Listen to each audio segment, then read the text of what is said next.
ಗಾಯತ್ರಿ ಮಹಿಳಾ ಮಂಡಳಿ ಉಡುಪಿ ವತಿಯಿಂದ ಆಷಾಢದಲ್ಲಿ ಒಂದು ದಿನ ಕಾರ್ಯಕ್ರಮ ಕುಂಜಿಬೆಟ್ಟು ಗಾಯತ್ರಿ ಕಲ್ಯಾಣ ಮಂಟಪದಲ್ಲಿ ಜರುಗಿತು. ಕಾರ್ಯಕ್ರಮವನ್ನು ದೀಪ ಬೆಳಗಿಸುವ ಮೂಲಕ ಉಪನ್ಯಾಸಕ ಅವಿನಾಶ್ ಆಚಾರ್ಯ ಉದ್ಘಾಟಿಸಿದರು. ಆಷಾಢದ ಆಚರಣೆ ಮತ್ತು ಮಹತ್ವದ ಬಗ್ಗೆ ಅವರು ವಿವರಣೆ ನೀಡಿದರು. ಡಾಕ್ಟರ್ ಪ್ರತೀಕ್ಷಾ ಆಚಾರ್ಯ ಹಾಗೂ ಗಾಯತ್ರಿ ಮಹಿಳಾ ಮಂಡಳಿಯ ಅಧ್ಯಕ್ಷೆ ಶೀತಲ್ ಸುರೇಶ್ ರಾವ್ ಈ ಸಂದರ್ಭದಲ್ಲಿ ಮಾತನಾಡಿದರು.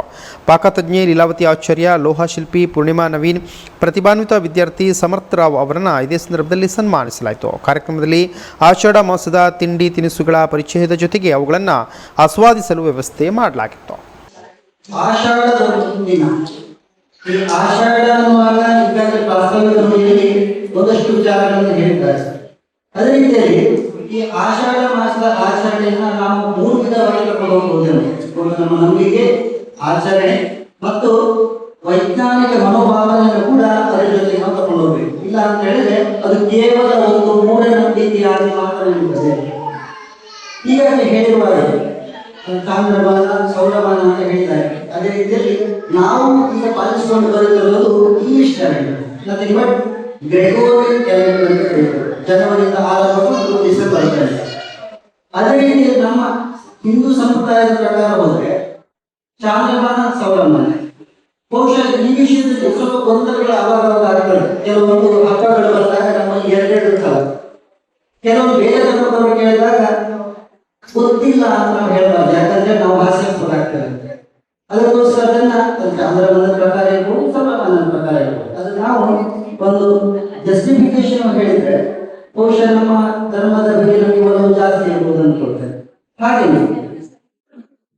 ಹಿಂದಿನವರು ಈ ಆಷಾಢ ಅಂತ ಬಂದಾಗ ನಾವು ಅದನ್ನು ಕಲ್ಪನೆ ಮಾಡೋದು ಬರೀ ಬಡತನ ಅಂತ, ಬಡತನ ದಿನಗಳು ಅಂತ. ಆದರೆ ನೆನಪಿಟ್ಕೊಳ್ಬೇಕು ನಾವು, ಅದು ಕೇವಲ ಬಡತನ ಅಲ್ಲ, ಅವರ ಬಡತನ ಆರ್ಥಿಕವಾಗಿರ್ಬೋದು, ಆದರೆ ಅವರು ನಡ್ಕೊಂಡು ಬಂದಂತ ಸಂಸ್ಕೃತಿ, ಆಚಾರ ವಿಚಾರಗಳು ಬಹುಶಃ ಬಹಳ ಶ್ರೀಮಂತವಾದದ್ದು ಅಂತ ಹೇಳಿಕೆ ನಾವು ತಪ್ಪಬಾರದು. ಅದೇ ರೀತಿಯಲ್ಲಿ ಅವರು ಬೆಳೆದು ಬಂದಂತ ದಾರಿ ಇರ್ಬೋದು, ಅವರು ಹಾಕಿಕೊಟ್ಟಂತ ಮಾರ್ಗದರ್ಶನ ಇರ್ಬೋದು, ಎಲ್ಲವನ್ನು ಕೂಡ ಅಳವಡಿಸಿಕೊಳ್ಬೇಕಾಗ್ತದೆ. ಆದ್ರಿಂದ ಆಷಾಢ ಹೇಳೋದು ಕಷ್ಟದ ದಿನ ಅಂತ ನಾವು ಪರಿಗಣಿಸ್ತೇವೆ. ಯಾಕಂತ ಹೇಳಿದ್ರೆ ಈ ಆಷಾಢದ ದಿನ ತುಳುನಾಡಿನ ಶ್ರೀಮಂತ ಸಂಸ್ಕೃತಿಯನ್ನು ಯುವ ಪೀಳಿಗೆ ತಿಳಿಸಿಕೊಡಬೇಕಾಗಿ ಈ ಆಚರಣೆ ಮುಖ್ಯವಾಗಿ ಉದ್ದೇಶವಾಗಿದೆ. ಈ ಸಮಯದಲ್ಲಿ ತುಂಬಾ ಮಳೆಯ ಬರುತ್ತಿರುವುದು ಮಾತ್ರ, ಎತ್ತು ಮಳೆ ಇಲ್ಲ. ಈ ವರ್ಷ ಸ್ವಲ್ಪ ಕಮ್ಮಿ ಮಳೆ ಉಂಟು, ನೋಡುವ ಇನ್ನು ಮುಂದೆ ಹೇಗೆ ಆಗ್ತದೆ ನೋಡುವ. ಹಾಗೆ ಈ ಸಮಯದಲ್ಲಿ ತೊಜಂಟು, ಹುರುಳಿ, ಕಣಿಲೆ, ಹಲಸಿನ ಹಣ್ಣು, ಹಾಗೆ ಬಗೆ ಬಗೆ ತರದ್ದು ಸೀಸನಲ್ ತರಕಾರಿಗಳು ಫ್ರೂಟ್ ಆಗಿ ನಾವು ತಿನ್ಬೇಕು. ಅದರದ್ದು ಕ್ವಾಲಿಟೀಸ್ ಆ ಸಮಯಕ್ಕೆ ನಾವು ತಿನ್ಲೇಬೇಕು, ವರ್ಷಕ್ಕೊಮ್ಮೆ. ಹಾಗೆ ನಮ್ಗೆ ಅದು ಇದು ಕೆಟ್ಟದು ಮತ್ತು ಆ ದಿನಕ್ಕೆ ವಿಶೇಷತೆ ತುಂಬಾ. ಯಾಕೆ ಅಮಾವಾಸ್ಯೆ ಟೈಮಿಗೆ ಅದು ತಿನ್ಬೇಕು ಹೇಳ್ತಾರೆ, ಕುಡಿಬೇಕಂತ ಹೇಳ್ತಾರೆ. ಅದು ವರ್ಷ ಇಡೀ ನಮ್ಗೆ ಇಮ್ಯುನೈಸ್ ಮಾಡ್ತಾರೆ ಅಂತ ಹೇಳ್ಬೋದು ಅದ್ರ ಬಗ್ಗೆ.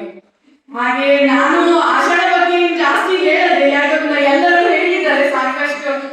ಅವಿನಾಶ್ ಅವರೇ, ಡಾಕ್ಟರ್ ಪ್ರತೀಕ್ಷಾ, ಹಾಗೆ ಎಲ್ಲರೂ ಅವರವರ ಅನಿಸಿಕೆ ಸುಮಾರು ಹೇಳಿದ್ದಾರೆ. ಹಾಗೆ ಮುಕ್ತ ಜಗದೀಶ್ ಅವರು ಸಹ ಹೇಳಿದ್ದಾರೆ. ಹಾಗೆ ನಾನು ಮುಂದಿನ ವಿಷಯಕ್ಕೆ ಹೇಳ್ತೇನೆ.